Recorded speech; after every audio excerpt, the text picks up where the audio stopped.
Oke, selamat siang menuju sore. Terima kasih sudah bergabung kembali mata kuliah pengembangan Python. Ini pertemuan kita yang ke-9. Nah, sesuai dengan silabus, sebenarnya minggu kemarin dan minggu ini kita bahas tentang konsep object oriented di Python. Cuma kemarin memang awal-awalnya ada dosen-dosen untuk pengajar pengembangan Python ini inginnya udah object oriented ini diajarnya seperlunya aja karena nanti akan difokuskan di PBO. Di mata kuliah pemrograman selanjutnya kan teman-teman akan mengalami 4 mata kuliah pemrograman. Pertama adalah Alpro yang menggunakan bahasa C, kemudian Python, kemudian PBO yang menggunakan Java, dan yang keempat opsional sih, kalau teman-teman nanti mengambil mobile programming, berarti ini belajar tentang Android.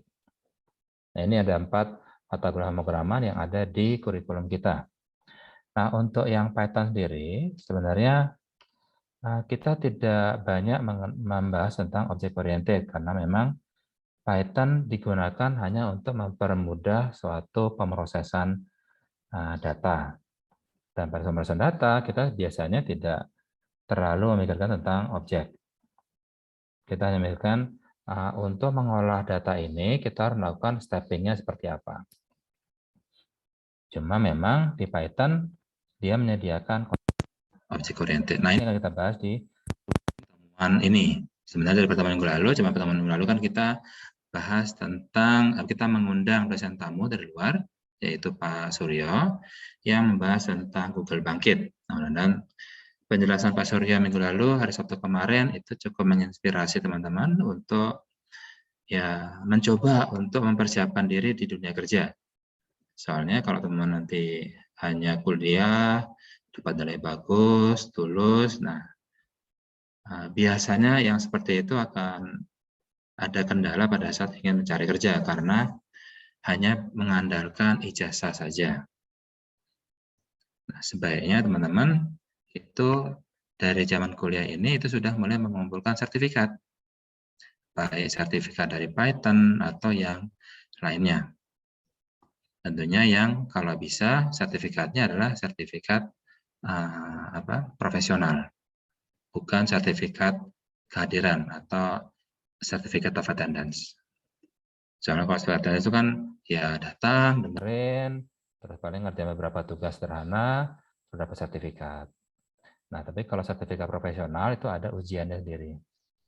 Nah, di pertemuan minggu ini baru kita akan membahas tentang object oriented ya. Cuma di sini kita belum saya sediakan untuk tugas ya kehadiran, nanti akan saya buatkan setelah kuliah ini. Oke, object oriented. Ini juga belum saya share ya di sini. Kalau mana kan sudah ada nih topiknya. Kan ini Google Colab.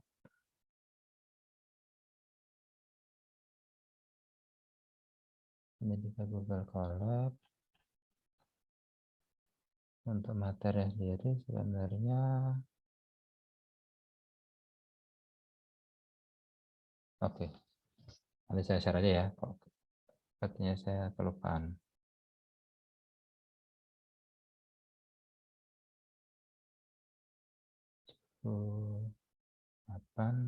Ya.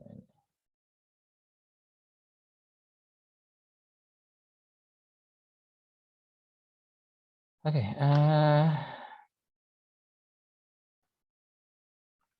materinya di sini kita bahas pelan-pelan. Ada 22 slide, tapi nggak terlalu banyak sebenarnya. Ini adalah object oriented Python, jadi hanya membahas tentang konsep dasarnya saja, tentang apa itu objek.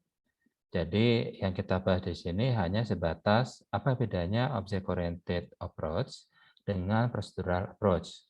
Kemudian setelah itu yang kita bahas adalah apa itu enkapsulasi dalam object oriented, dan kemudian apa itu kelas dan apa itu objek. Dan terakhir adalah tentang inheritance. Nah, sebenarnya masih ada beberapa topik dan konsep tambahan dari objek oriented, cuma kalau kita bahas di sini, nanti akan dibahas lebih lanjut di PBO. Nah, apa bedanya antara sama object oriented approach? Nah, di procedural approach yang kita bahas adalah tujuan dari programnya. Seperti misalnya, saya perlu membuat sebuah program untuk menghitung rata-rata. Nah, itu adalah goal-nya dari program, yaitu menghitung rata-rata dan kemudian ya pasti memprint hasil rata-rata tadi. Nah, dalam procedural approach itu yang menjadi fokus utama, apa tujuan dari program tersebut. Dan kemudian untuk bisa mencapai goal tersebut, kita harus ngapain nih? Gitu. Nah, makanya biasanya kalau kita menggunakan procedural approach, kita pasti akan berinteraksi dengan yang namanya flowchart. Karena flowchart ini yang akan membahas tentang stepping atau langkah-langkah untuk mencapai goal tersebut. Kayak misalnya, goal saya ingin bikin suatu program yang tujuannya adalah menghitung rata-rata. Oke, menghitung rata-rata itulah goal-nya. Berarti langkah-langkahnya apa? Pertama, datanya mana dulu? Setelah datanya ada, baru bisa kita proses. Cara prosesnya gimana? Oh, cara prosesnya adalah hitung dulu jumlah semua data, dan juga hitung jumlah kemunculan datanya, baru kemudian jumlah total data itu dibagi dengan jumlah kemunculannya. Misalnya datanya adalah 5, 6, dan 7. Berarti saya hitung dulu. 5 tambah 6, udah 11. Tambah 7, 18. Oke, ada berapa angkanya? Oh, ada 3, 5, 6, dan 7. Berarti 18 dibagi dengan 3. Hasilnya adalah 6. Oh, berarti rata-ratanya adalah 6. Nah, itulah proses yang harus kita lakukan untuk bisa mencapai goal tadi. Nah, itulah procedural approach. Nah, kalau kita ingin menggunakan object oriented approach, yang kita bahas adalah ini objeknya apa? Yang kita diskusi itu apa dulu? Kayak misalnya, kita ingin membuat satu program untuk menghitung rata-rata. Oh, bentar dulu. Ini rata-rata apa dulu? Rata-rata dari nilai mahasiswa atau rata-rata dari penjualan harian atau rata-rata dari nilai kurs mata uang. Itu adalah objeknya. Jadi nilai ratanya adalah goal-nya, tapi objeknya apa dulu? Nilai rata apa yang mau kita bahas di sini? Nilai rata uang, atau nilai rata nilai, atau nilai rata penjualan. Jadi objeknya itu adalah nilai mahasiswa, atau penjualan, atau kurs mata uang. Itu objeknya. Kalau misalnya, iya saya ingin ngitung rata-rata nilai mahasiswa. Oke, berarti objeknya adalah mahasiswa. Nah, berarti kalau kita objeknya adalah mahasiswa, berarti kita harus bikin suatu objek namanya mahasiswa, dan kemudian mahasiswa ini punya atribut apa saja. Apa yang membedakan mahasiswa ini dengan objek lainnya, misalnya dosen? Bedanya apa? Oh, kalau mahasiswa, dia punya nilai. Terus apa lagi? Mahasiswa punya nama. Oh, dosen juga punya, sama. Mahasiswa punya ID. Oh, dosen juga punya ID. Berarti yang membedakan apa? Nilai. Nilai yang membedakan mahasiswa dengan dosen. Dosen nggak punya nilai kan? Dalam hal perkuliahan maksudnya. Tapi kalau dalam perkuliahan, mahasiswa akan punya nilai. Nah, nilai, ID, nama, nah itu adalah yang disebut sebagai atribut dari objek tersebut.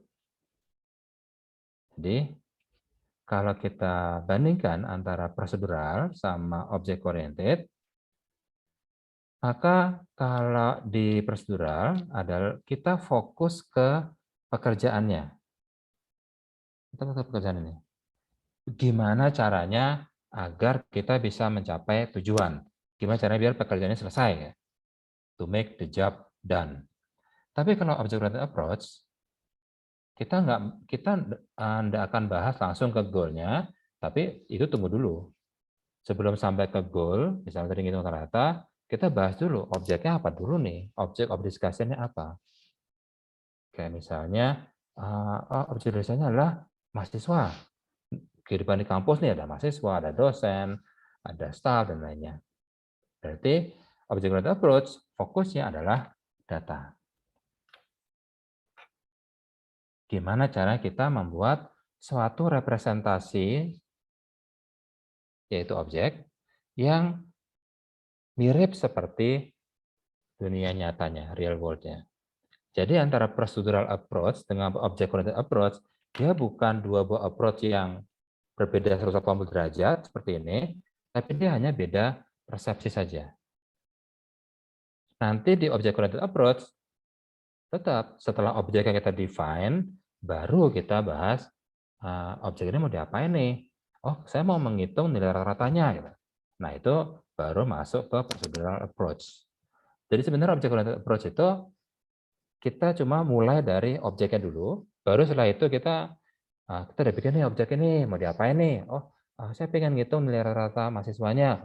Boleh. Nah, itu sudah masuk ke procedural approach. Oke, jadi sebenarnya di dalam object oriented approach, di dalamnya itu kemungkinan ada procedural approach. Oke, jadi dia bukan dua approach yang bertolak belakang, beda jauh atau hitam dan putih, tapi dia adalah dua sudut pandang yang berbeda. Dan berbedanya juga tidak 180 derajat, tapi beda sedikit. Nah, contoh seperti ini.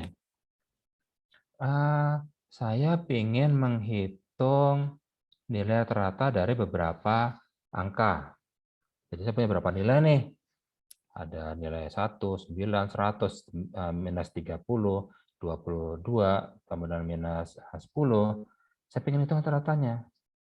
Nah, solusinya adalah procedural approach, karena sudah jelas dia hanya ingin menghandle tujuan saja. Dia nggak mau membahas tentang ini objek of discussion-nya apa, nggak ada di sini kan. Pokoknya cuma ngitung aja.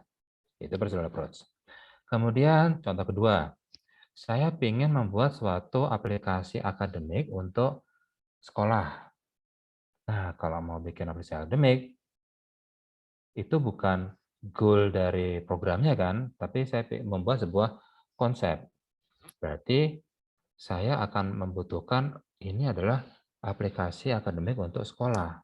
Di sekolah ada apa saja? Ada murid, ada guru, ada staff, kemudian mungkin ada lab, praktikum, dan yang lainnya. Nah, kalau modelnya seperti itu, berarti solusi kita adalah object oriented. Terus, saya ingin membedakan antara apel dengan jeruk. Kenapa dibedakan? Ya soalnya bentuknya mirip-mirip kan, bentuknya agak bulat. Dan kalau kita pengen bedain apel sama jeruk berdasarkan bentuk, kayaknya susah deh. Soalnya kalau apel kan biasanya bentuknya emang agak gini kan. Tapi ada juga kan apel yang bentuknya dia bulat, mirip sekali dengan jeruk. Jadi kalau dilihat dari bentuk, susah kita bedain.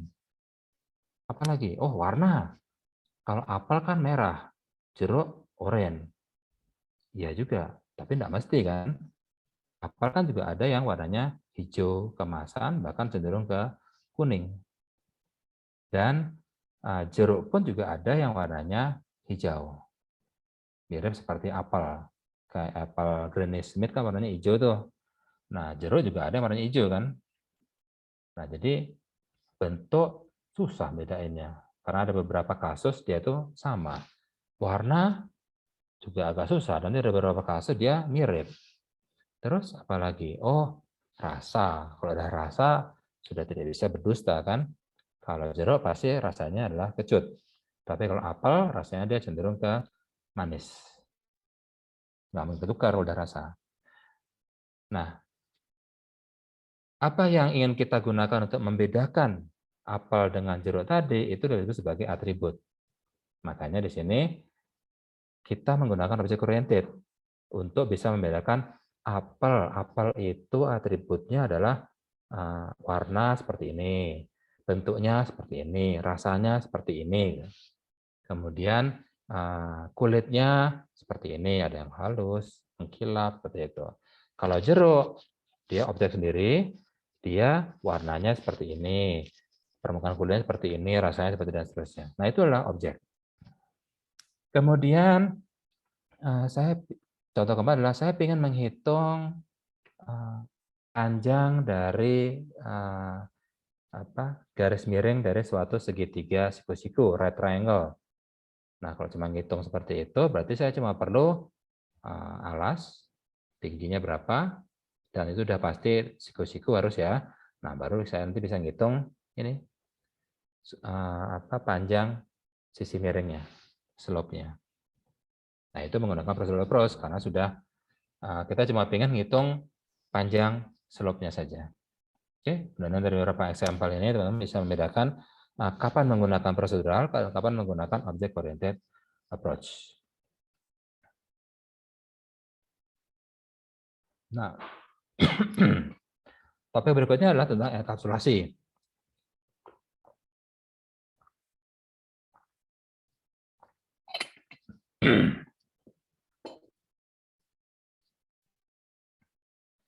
Nah, di enkapsulasi, kita coba bandingkan antara prosedural sama object oriented. Nah, ini saya bawa ke atas dulu. Ya, mengganggu. Nah, di procedural approach, kan kita kalau mau menggunakan procedural approach, kalau kita ingin bikin program, misalnya bahasa C atau Python sekalipun, pernah kan kita menemukan error di mana variabel ini harus definition dulu, baru boleh dipakai. Oh, oke, berarti variabelnya definition dulu, baru boleh kita pakai. Jadi kita akan membuat sebuah variabel. Dan ini adalah variabelnya. Ingat, variabel dia punya nama dan juga punya value. Nah, kemudian kita bisa membuat berbagai fungsi. Misalnya fungsi 1, F1, kemudian F2, F3, F4. Nah, fungsi-fungsi ini ada yang membaca isi datanya, dan ada juga yang menulis, mengubah datanya. Contoh misalnya seperti ini. F1, arah panahnya adalah ke sini. Berarti F1 dia membaca isi variabel. Tapi F2 arah panahnya ke sini. Berarti F2 dia menulis ke data. F4 pun juga demikian. Arah panahnya ke arah variabelnya. Berarti F4 dia bisa mengubah data. Isi value dari variabelnya bisa dia ubah. Nah, F3 dia bisa membaca dan juga bisa menulis. Wow, komplit dia. Bisa baca, bisa nulis. Ini procedural approach. Masalahnya apa? Masalahnya adalah kita harus bisa nge-trace nilai variabel terakhir berapa. Soalnya bisa saja sekarang F2 nulis. Setelah itu F4 nulis. Terus F1 pengen baca. Padahal dia pengen bacanya itu setelahnya F2. Jadi pengennya itu F2 nulis ke sini, terus langsung dibaca oleh F1. Biar F1-nya tahu tadi F2 nulis apa ya. Tapi ternyata setelah F2 nulis, F4 buru-buru nulis. Sehingga F1 pada saat dia baca, yang dia baca adalah data dari F4 ini. Sudah beda datanya jadinya. Nah, itu yang menyulitkan di procedural programming. Kita susah mengetrace data terakhir, siapa yang mengubah data terakhir. Oke. Karena semuanya punya hak akses yang sama terhadap data. Nah, sekarang kalau di object oriented gimana? Nah, di object oriented Datanya ada di sini, jadi ada namanya data, variabel di sini. Nah, kemudian kita membangun beberapa fungsi. F1, ada F2, ada F3, ada F4. Nah, data variabel di sini dan fungsinya ini disebut sebagai objek. Jadi dalam objek itu ada data dan juga ada fungsi. Nah, fungsi dari luar, misalnya ada main function di sini. Fungsi dari luar nggak boleh baca langsung ke data ini, nggak boleh. Kalau dia ingin baca isi datanya, dia harus tahu fungsi mana di dalam objek ini yang bisa dia gunakan untuk membaca isi datanya. Kalau dia tahu, oh buat baca isi data di sini, saya harus mengaksesnya menggunakan F3. Maka dia akan manggil, F1. Maka dia akan panggil F1, F1 tolong dong kasihin saya isi data yang ada di objek ini. Maka F1 akan baca dan kemudian memberikan nilainya ke main function. Dia kasih ke main function. Jadi orang dari luar nggak bisa ngubah langsung isi variabel data. Ngubah boro-boro, baca aja juga harus lewat fungsi ini. Nah, karena datanya dia seakan-akan dibungkus oleh fungsi, makanya disebut sebagai enkapsulasi. Jadi dibungkus, enkapsulasi dibungkus saja kan, data dibungkus dengan fungsi. Jadi orang dari luar itu nggak boleh ngasih datanya langsung, tapi dia harus lewat fungsi-fungsi yang ada di sekelilingnya dia. Mau baca, oh pakai F1. Mau nulis, oh pakai F4. Mau baca dan juga tulis, oh pakai F3. Seperti itu. Jadi nggak boleh langsung akses ke data. Kalau ada yang prosedur boleh kan, misalnya main function mau kasih data, oh boleh aja. Nah, tapi kalau di objek oriented tidak boleh karena dia dienkapsulasi. Nah, satu blok ini namanya objek. Dan fungsi di sini itu sering disebut sebagai metode. Jadi kalau untuk membedakan antara fungsi yang biasanya dikenal di procedural approach, di object oriented kita biasa mengenalnya dengan nama method. Makanya contoh misalnya kemarin kita pakai split misalnya ya. Misalnya saya punya string dot split. Nah, itu berarti string di sini adalah objeknya. Objek di sini. Split adalah metodenya. Jadi kalau ada dot di sini itu berarti ini objeknya dan ini adalah metodenya. Terus kalau di object oriented ada fungsi enggak? Ada juga. Misalnya print. Print kan nggak ada sesuatu di sini kan, sesuatu titik print nggak ada kan. Makanya print di sini disebut sebagai fungsi. Dia bukan metode, tapi dia fungsi. Oke, itu beda antara object oriented dengan procedural approach dikaitkan dengan enkapsulasinya. Terus kelebihannya apa? Ya kelebihannya tadi, kalau object oriented berarti dia lebih aman. Nggak boleh orang luar bisa mengubah data. Dia harus lewat fungsi tertentu terlebih dahulu. Tapi kalau prosedural, bebas, siapapun bisa mengakses. Bahkan dari main function pengen ngasih langsung data, ini ya boleh juga. Jadi dia lebih aman. Cuma dia jadi lebih kompleks. Jadi kalau untuk pekerjaan-pekerjaan sederhana, seperti misalnya saya ingin menghitung rata-rata nilai.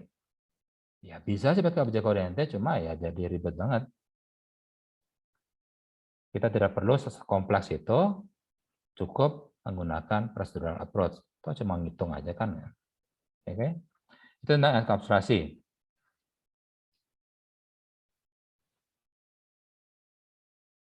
Itu adalah bedanya antara procedural approach dengan object oriented approach terkait dengan enkapsulasi.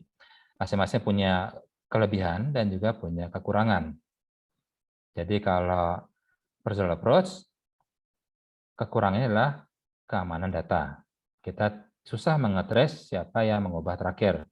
Jadi kita nggak tahu datanya isinya apa nih. Gitu. Itu kekurangannya.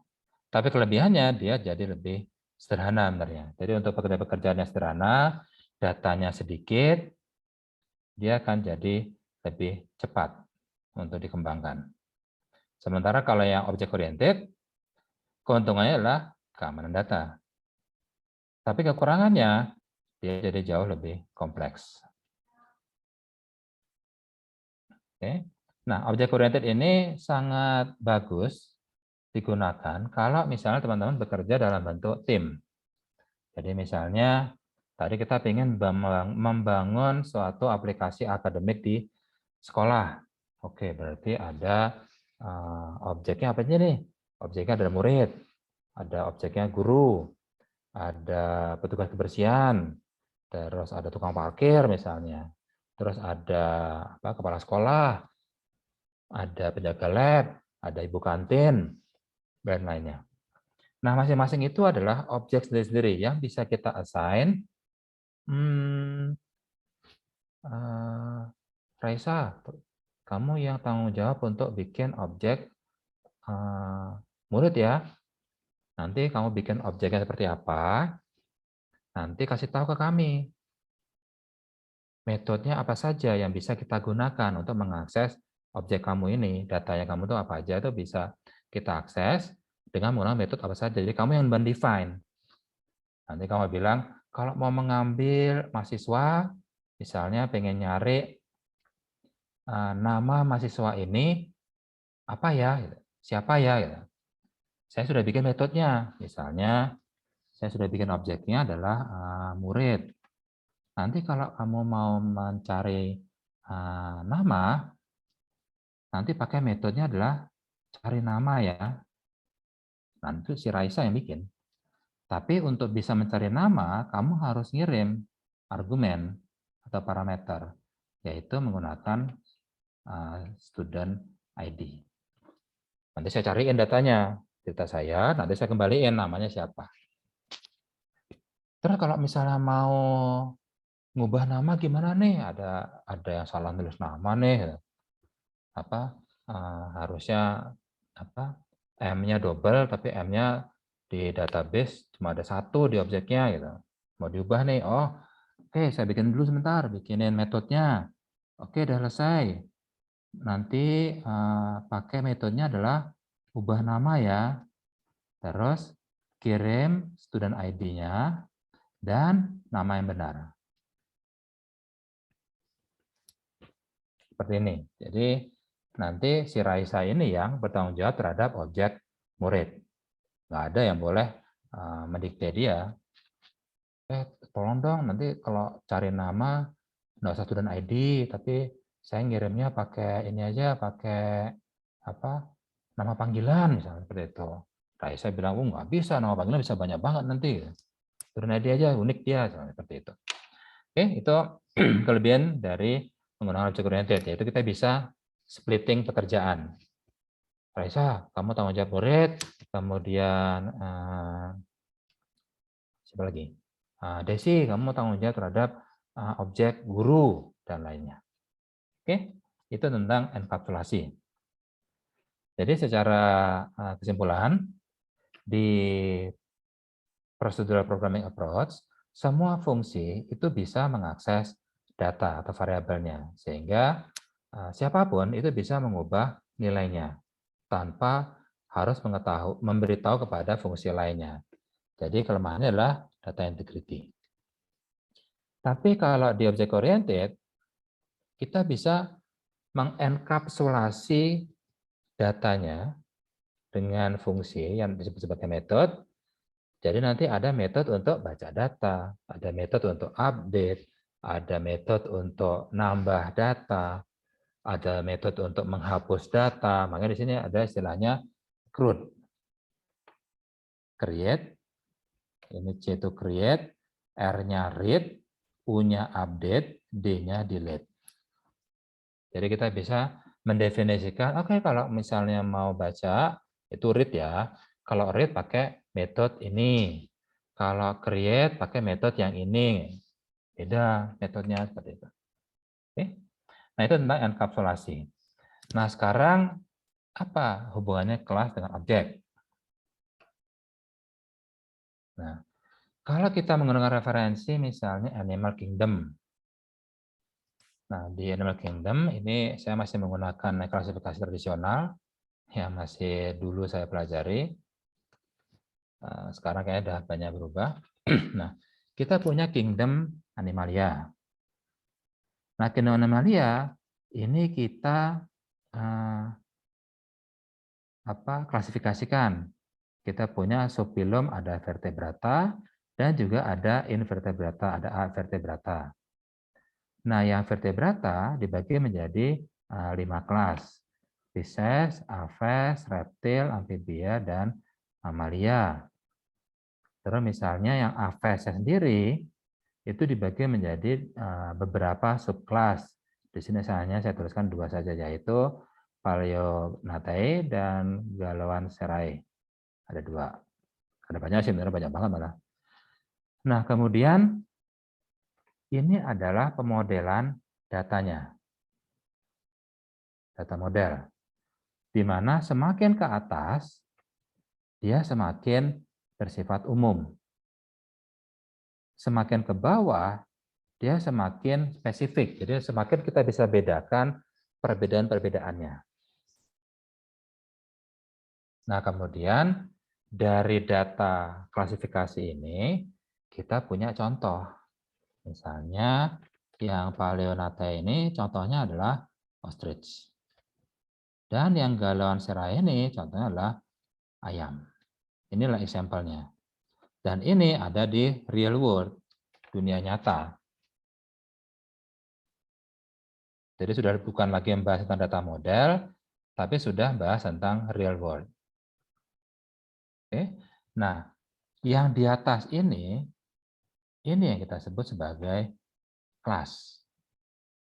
Jadi kelas itu adalah pendefinisian dari data model.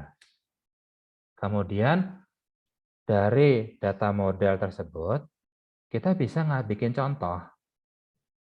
Contohnya mungkin nggak perlu sampai yang paling bawah, tapi dari sini bisa kita ambil contoh. Misalnya mamalia, misalnya sapi. Boleh. Tapi ini sudah di real world.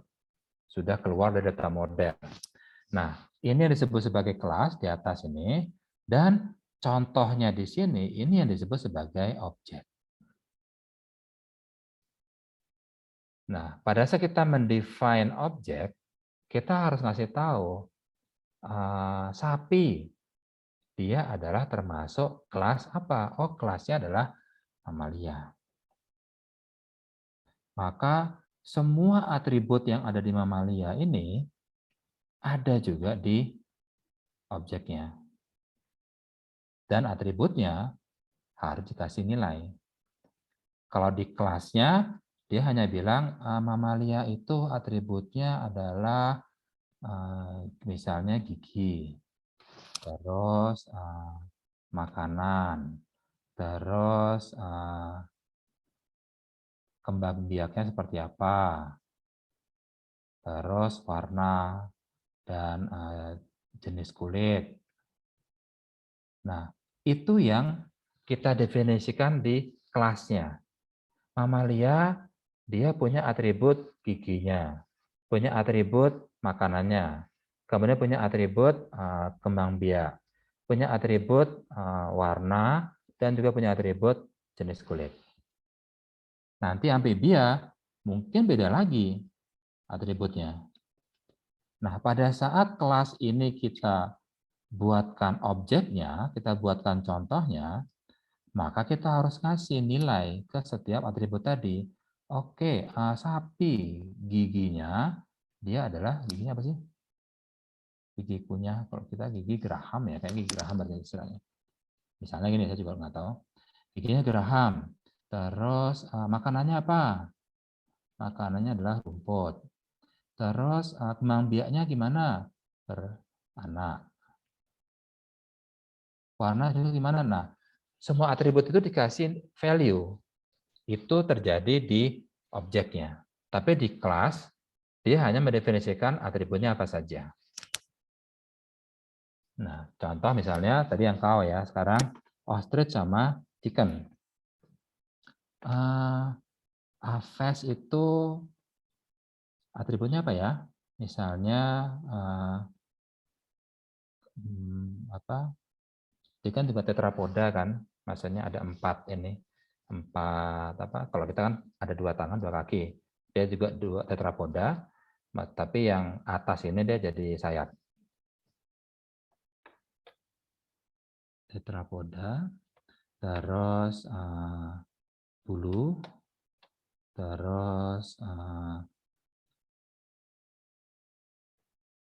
bisa terbang atau enggak, terus bisa lari atau enggak. Nah, kemudian ini yang aves.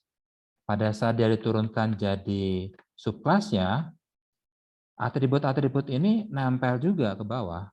Berarti Paleonata ini dia juga tetrapoda. Dia juga punya atribut bulu. Dia juga punya atribut aerial. Maksudnya dia bisa terbang atau tidak.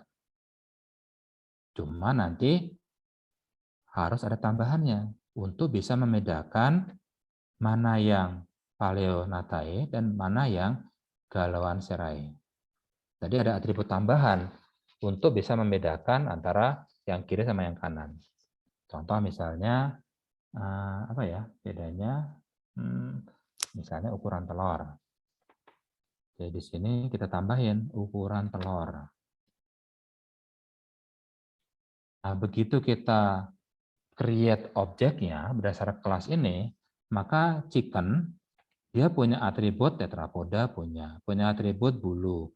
Tapi ada value juga tetrapoda, ya berbulu, ya aerial, tidak bisa terbang kan. Terus apakah bisa lari? Ya lambat. Terus ukuran telur kecil. Yang ostrich sama, dia juga punya atribut yang di atas ini, tetrapoda, ya punya bulu, ya apakah dia bisa terbang? Tidak. Terus apa nih? Apakah lari? Cepat banget. Terus ukuran telur besar. Oh, ini yang membedakan antara ostrich sama chicken. Itu kelas dengan objek. Agak kebayang ya. Jadi kalau kita bayangkan seperti ini, kita punya data modelnya adalah kelas. Tadi ini ada kelas, kita bikin datanya apa, kita bikin metodenya F1, F2, F3, F4. Nah, kemudian kelas ini kita turunkan, jadi turunkan ya, istilahnya di instantiated. Kita punya instannya, instan contohnya.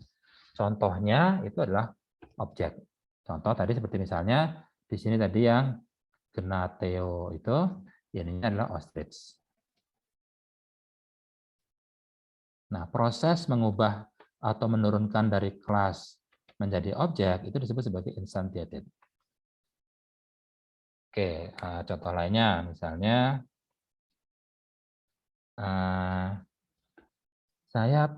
kita mau bikin aplikasi akademik ya buat sekolah. Berarti kita punya kelas murid, kelas guru. Oke, kita bikin kelas murid. Berarti datanya adalah dia punya NIK, dia punya nama, dan juga punya IPK. Kalau kelas dosen atau guru, datanya adalah dia punya NIK, dia juga punya nama, sama ini NIK sama nama. Cuma bedanya adalah di sini IPK, di sini dia punya JFA. JFA itu jabatan akademik. Ada yang asisten ahli, ada yang lektor, terkepala, ada juga yang profesor. Oke. Nah, kedua kelas ini Tadi kita lihat ada yang sama kan, yaitu nick sama nama. Berarti sebenarnya kita bisa bikin super kelasnya lagi yang disebut sebagai people misalnya. Nah, people di sini dia hanya punya datanya lah nick dan nama. Sehingga pada saat dia di instantiated, diturunkan jadi kelas student, nick sama nama ke bawah juga. Cuma di student ditambahin lagi atribut IPK dan di lecturer ditambah atribut CFA. Dan metodenya pun juga ke bawah. Di sini ada F1, F2, di sini juga ada F1, F2. Di sini pun juga ada F1, F2. Cuma di student ditambahin lagi, ada metode tambahan F4, di lecturer juga ada tambahan F3. Nah, ini adalah data model kita, kelas. Begitu kita ingin membuat objeknya, dia prosesnya adalah instantiated. Instantiated di sini berarti oke, ada lecturer, saya create dari kelas lecturer dan saya berikan nama objeknya adalah NBA. Itu pada dosen saya zaman dulu, kan Nyoman Bogi Aditya. Nah, terus karena dia adalah instan dari lecturer, berarti dia punya atribut nick, nama, dan CFA harus diisi. Nick-nya berapa? Ini 1134. Namanya siapa? Bogi. CFA-nya apa? Lektor. Contohnya seperti ini. Jadi di sini belum ada isiannya, hanya atributnya saja. Di sini sudah diisi value-nya. Nick berapa? Nama siapa? CFA-nya apa? Dan fungsi-fungsinya pun juga ikut ke bawah, F1, F2, F3. Dan yang sebagai mahasiswa, ini juga di instantiated. Ini. Dan ke bawah juga. Nick-nya ke bawah, namanya ke bawah, IPK juga ke bawah. Nick-nya berapa? 92565. Namanya siapa? Abdi. IPK-nya berapa? 3,3. Dan dia objeknya namanya adalah 1192065. Dan fungsi-fungsinya juga ikut ke bawah, F1, F2, M4, di sini juga sama, F1, F2, dan M4. Nah, setelah kita membuat objeknya, baru bisa kita lakukan manipulasi data, proses. Kita bikin programnya baru. Misalnya, saya ingin menghitung IPK-nya, IPK udah ada. Oke, saya ingin menghitung apa ya, namanya untuk nick sekian namanya siapa. Nah, itu bisa kita tanya, misalnya lewat F1, lewat F2, kirim ID-nya 92565, tanya namanya siapa. Nah, jadi dikembalikan oleh ini. Nah, itu disebut sebagai instantiated. Pembuatan dari kita sudah punya kelasnya, data modelingnya seperti apa, dan kita turunkan jadi objek. Nah, program yang akan kita buat itu nggak boleh ngutang-ngatik data model, nggak boleh ngubah data model, tapi dia hanya boleh mengubah di objeknya saja. Oke, nah proses menurunkan dari superclass menjadi kelas di sini, ini disebut sebagai inheritance. Jadi inheritance itulah proses penurunan dari suatu superclass menjadi kelas. Ingat, objek nggak bisa diturunkan ya. Yang bisa kita turunkan, yang bisa kita inheritance itu hanya kelas. Soalnya objek itu langsung dia adalah example dari suatu kelas. Apakah kelasnya people, atau kelasnya student, atau kelasnya lecturer. Itu objek. Jadi di objek tidak ada istilah inheritance. Inheritance adanya di kelas saja. Maka di sini ada superclass people. Kemudian di bawahnya people ini ada dua kelas lagi, student dan lecturer. Jadi mungkin nanti ada lagi, misalnya kelas baru, misalnya staff. Ada nick, ada nama, ada F1 dan ada F2 metodenya. Seperti itu. Oke. Nah, lanjut lagi. Nah, jadi apa yang dimiliki oleh objek? Objek punya nama, objek punya properti, dan objek punya aktivitas, activity. Nah, misalnya tadi kita sudah bikin suatu objek NBA, ini adalah objek dari kelas instan dari kelas lecturer, dari dosen. Dia punya nick, nama, CFA, dan punya metode F1, F2, F3. Nah, sekarang dia punya nama. Oke, ini namanya. Dia punya properti. Ini propertinya. Jadi karakter dari objek ini yang membedakan dengan objek lainnya apa? Ya ini NIK beda. Nama mungkin sama, mungkin beda. NIK harus berbeda. Itu yang membedakan antara objek satu dan objek yang lain. Kemudian dia juga punya activity atau verb. Apa yang bisa kita lakukan dengan objek ini? Apa yang bisa kita lakukan activity, verbnya? Yaitu dengan menggunakan metode. F1 kita bisa ngapain aja dengan F1. F2 kita bisa ngapain aja dengan F2. F3 kita bisa ngapain aja dengan F3. Itu verbnya. Jadi kita punya 3 aspek di objek. Ada noun-nya, nama ini. Propertinya, data yang dalam ini. Dan activity-nya, yaitu metode-metodenya. Kita bisa ngapain aja dengan data tersebut. Contoh misalnya tadi, kita sudah punya string. Dan udah jadi objeknya. Kita bisa ngapain aja? Bisa kita gunakan metode split. Kita bisa search. Kita bisa append. Dan lainnya. Itu semua metode, activity. Dan yang kita ubah dengan split, search, append, itu adalah propertinya. Nah, contohnya seperti ini. Objek. Contohnya ini adalah jeruk ini. Dan kelasnya adalah jeruk. Ingat, ada banyak jeruk kan? Dan jeruk yang ini, yang warna kuning ini, dia adalah instan dari orange. Dan orange ini, dia mungkin punya superclass lagi di atasnya. Misalnya adalah fruit. Kalau misalnya fruit ketinggian, mungkin ada satu lagi di bawahnya. Apa sih? Jenis buah yang asam. Saya juga lupa, ada di sini kelasnya. Seperti itu.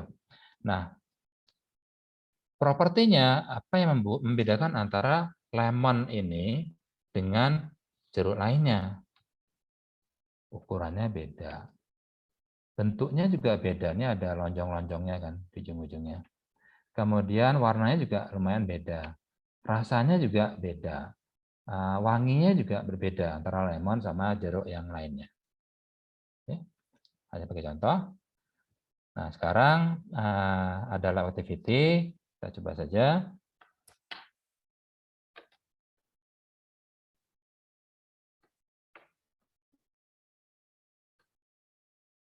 Sudah sampai di sini ya. Kita contoh sederhana aja, yang satu ini ya. Misalnya, oke, kita bikin kelas orange. Kemudian di dalam kelas, ingat kan, kelas orange. Orange itu tadi kan noun-nya kan. Terus kita perlu bikin apa lagi? Kita perlu bikin propertinya dan juga perlu bikin metode. Itu nanti aja. Sekarang kita ingin mempelajari tentang instance. Jadi kita bikin kelasnya dulu.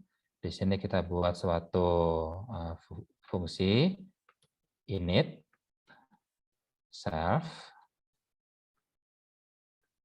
kemudian print I am live. Ya. Nah, kita sudah membuat sebuah kelas yang tidak punya properti. Tidak apa-apa, tidak punya properti, tapi dia punya activity. Dia punya activity yang namanya init. Nah, kalau misalnya kita sekarang instance, lemon adalah instan dari kelas orange. Maka dia akan langsung menyebutkan I am alive. Dia akan langsung memanggil metode ini. Karena dia langsung memanggil metode ini, padahal tidak manggil kan? Soalnya pakai init. Nah, itu disebut sebagai constructor. Constructor adalah special method. Dia adalah special method yang pasti akan dieksekusi setiap kali kelas ini dibikin instance. Lemon, orange. Nanti kalau misalnya jeruk nipis sama dengan orange. Nanti juga keluar I am alive. Misalnya jeruk bali sama dengan orange. Keluar juga I am alive. Karena dia pasti akan dipanggil setiap kali kelas orange ini di instance. Nah, fungsi dari lemon sama dengan orange ini adalah membuat suatu objek. Jadi lemon ini objeknya, dan orange ini adalah kelasnya tadi di sini. Jadi nanti kalau kita kembangkan lagi, misalnya kita definisikan propertinya apa saja di sini. Misalnya dia punya rasa, ukuran, bentuk, warna. Nah, begitu nanti kita instance, maka nanti bisa lemon titik misalnya color sama dengan yellow misalnya. Contohnya seperti itu. Nah, contoh kedua adalah seperti ini. Sedikit agak panjang, kita coba aja.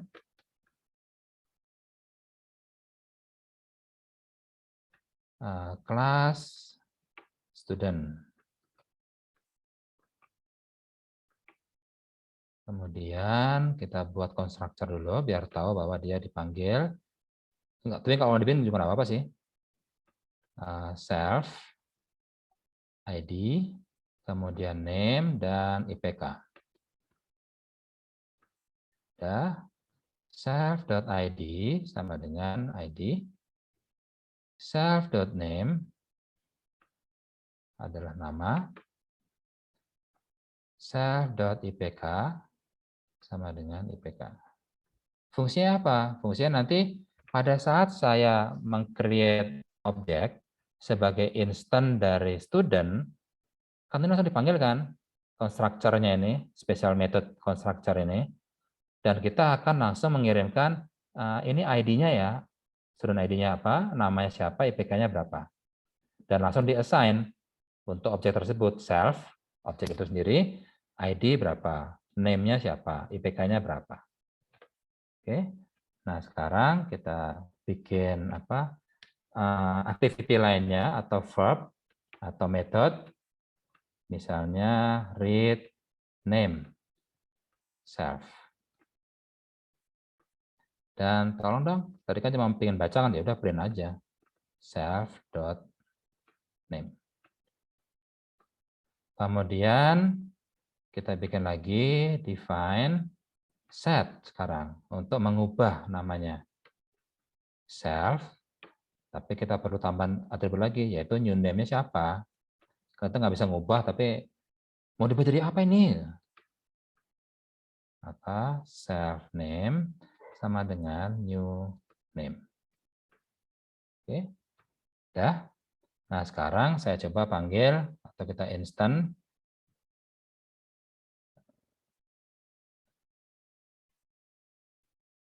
Ini student 1 sama dengan student. Nah, ini udah manggil kelasnya kan kelasnya student nih. Langsung kita kirimkan ID-nya berapa, name-nya siapa, IPK-nya berapa. Oke, ID-nya adalah 111920565 itu name saya dulu. Namanya misalnya Bogi. Kemudian IPK-nya 3,3. Kemudian enter. Udah. Kok nggak keluar I'm alive? Ya karena nggak ada I'm alive ya di sini. Dia cuma mengassign, jadi constructor-nya itu hanya mengassign name ini ke student ID. Nama ini ke student name. IPK-nya 3,3 ke IPK mahasiswa ini. Oke, nah sekarang kita coba. Student 1, tolong dong namanya siapa ya? Ini enter, keluar Bogi namanya. Ini. Terus kita coba ubah namanya. Student 1, set name. Ganti jadi Nyoman. Udah berubah harusnya. Kita coba panggil lagi, benar nggak ada berubah dia? Student 1, read name. Udah berubah jadi Nyoman. Oke, beneran kebayang ya. Meskipun ini hanya konsep, tapi sebisa mungkin teman-teman paham, karena nanti semester depan teman-teman akan mengambil PBO. Benar kok ya? Semester depan ya? PBO ya? Kalau PBO, nah setidaknya konsep-konsep ini teman-teman sudah paham. Sehingga nanti nggak kebingungan pas di PBO. Oke. Jadi nanti teman-teman bisa coba sendiri. Ya tadi hanya menambahkan, kalau tadi hanya create class dan objeknya. Sekarang ini menambah dengan apa nih? Oh, ada read name. Jadi dia keluarin juga read name-nya. Jadi selain set name tadi, kalau set name tadi kan set name-nya nggak ada langsung mengassign aja, dia nggak ada ngeprint sama sekali. Nah, dia memanggil metode dari metode. Jadi dia manggil self read name ini. Jadi begitu dia set name, maka dia akan keluar. Kalau tadi kan nggak keluar kan, set name, nggak ada respon sama sekali. Tapi sekarang dia, karena dia memanggil, sekarang dong tolong read name, maka dia akan keluar Nyoman Karna seperti ini. Oke, nah sekarang untuk yang inheritance. Tadi sudah dibahas, inheritance adalah proses menurunkan dari suatu superclass menjadi kelas di bawahnya lagi. Dan mungkin nanti di bawahnya lecturer ada lagi kelas lainnya. Misalnya mungkin ada, kalau lecturer itu kan ada dosen tetap, ada dosen perbantuan, ada dosen LB, ada dosen profesional, seperti itu. Nah, di dosen profesional pun juga ada kelas lagi bawahnya, ada dosen profesional full time, ada dosen profesional part time. Nah, itu adalah pembuatan kelas dari kelas di atasnya. Nah, itu disebut sebagai inheritance. Nah, kenapa namanya inheritance? Karena dia mewariskan apa yang dari atas. Kalau kita bikin subkelas lagi di bawahnya, maka apa yang dimiliki oleh orang tuanya di sini itu dibawa ke bawah. Kayak tadi di sini ada NIK sama nama. Pas dia dibikin subkelas, ke bawah juga NIK sama nama. Ini nggak boleh diulangin, ke bawah terus. Nggak dipakai nggak apa-apa, tapi tetap harus ada, karena dia inheritance. Oke. Kemudian untuk inheritance, teman bisa coba sendiri. Di sini cukup sederhana. Dan sebenarnya masih ada banyak sekali yang perlu kita bahas tentang object oriented, tapi itu nanti bahasannya ada di PBO. Nanti teman-teman bisa mencoba untuk membahas, belajar sendiri maksudnya, apa yang disebut sebagai protected public nama private access mode. Jadi nanti setiap metode itu tidak sembarang orang bisa manggil, tapi dia punya hak aksesnya, punya akses mode-nya. Apakah protected, apakah public, atau sifatnya adalah private. Itu kita deklarasikan pada saat membuat kelasnya. Kita bikin kelas, dalamnya ada metode, pakai define tadi, dev. Nah, pada saat kita deklarasi dev, kita deklarasi juga, ini private, public, atau protected. Kalau kita nggak define, dia otomatis jadi public. Jadi siapapun bisa mengaksesnya. Kemudian ada juga tentang polymorphism, itu panjang bahasanya, jadi teman-teman bisa coba baca sendiri. Kemudian teman-teman juga bisa membahas, mempelajari dari suatu objek ini atau suatu kelas ini, dia apa saja metode dan properti yang tersedia. Oke.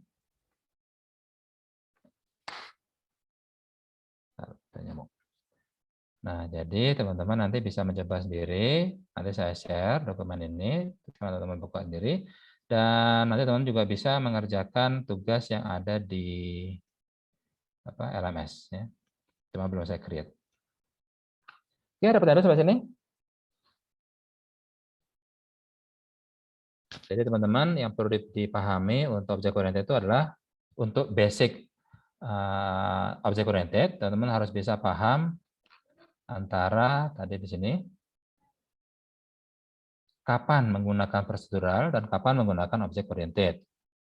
Kemudian apa itu enkapsulasi dan kenapa enkapsulasi hanya ada di object oriented dan apa kelebihan dan kekurangannya dari enkapsulasi tadi. Kemudian apa bedanya kelas dengan objek? Dan yang terakhir di bahasan ini adalah bagaimana caranya kita melakukan inheritance, mewariskan sifat-sifat dari suatu kelas ke kelas di bawahnya. Oke, nah kayak misalnya teman-teman menggunakan apa? Misalnya array list range 10. Seperti ini. Nah, array di sini dia adalah objek. Nah, karena dia objek, berarti harus ada kelasnya kan? Kelasnya itu ya kelas dari ini, list. Nah, karena dia objek, berarti dia juga mewariskan berbagai metode dan juga properti yang dari list tadi. Kita pakai titik, maka nanti akan keluar metodenya apa aja nih yang sudah tersedia di kelasnya yang dia pakai. Karena array ini objek kan, karena objek berarti saya boleh dong pakai metodenya kelas saya gitu. Nah, metodenya ada append, ada clear, ada copy, ada count, ada extend dan lainnya. Misalnya count, kita ingin ngitung ada berapa yang nilainya 1 misalnya. Oh, ada 1 cuma gitu. Tapi kalau misalnya saya ingin menghitung 5, 1 juga seperti itu. Nah, array-nya adalah objek, count-nya adalah metode. Dan karena array adalah objek, maka dia mewarisi metode-metode dan juga properti yang berasal dari kelasnya dia. Oke.